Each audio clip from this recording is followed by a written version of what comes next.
engagement ring with side stone po. Sad po yung engagement ring natin, madam. Yan po. So far, nagustuhan Yung final product. Thank you very much. Yes naman siya. We are so overwhelming po at nagpapasalamat po kami na na-appreciate niyo po yung craftsmanship namin.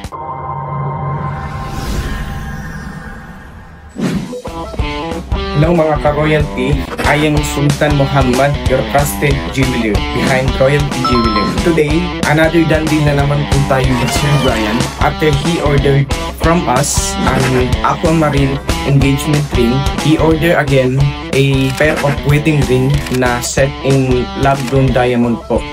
We thankful for Sir Brian because he always choosing Royalty Jeweler, and to his future wife na pinili nila tayo ulit. So samahan niyo po kami pumupuntahan si Sir Brian sa shop. Let's go. We are here with Sir Brian Bautista. Yung name niyo po, madam? Geraldine. Okay, nice to meet you po, sir and madam. Actually po, si Sir Brian, nag-order na po siya sa atin ng 1 carat aquamarine engagement ring with side stone po.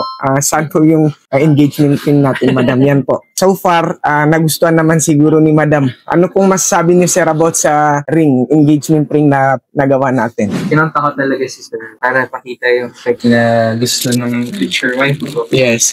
Sabi ko, gusto yung details ng mga component. Kasi ito yung gusto rin niya na kulay ng bato. Yan lang. Ina-update naman ako ni sir lagi kasi nga yung matagal siya gawin. Yes po. Para talaga perfect, maging perfect yung gusto naming engagement. Gusto naman. Thank you. Siya.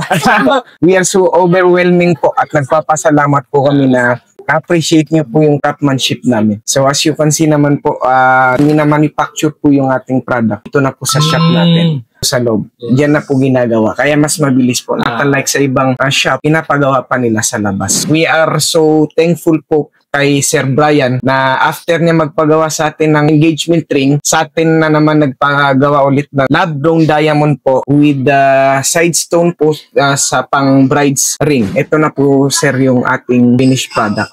So 4.5 po yung size, no, ni madam. Sir is 8.5. Isukat niyo po, sir, at saka madam. Thank you very much po. Ito po yung ating receipt. So another done deal na naman po tayo with Sir Brian. Thank you very much.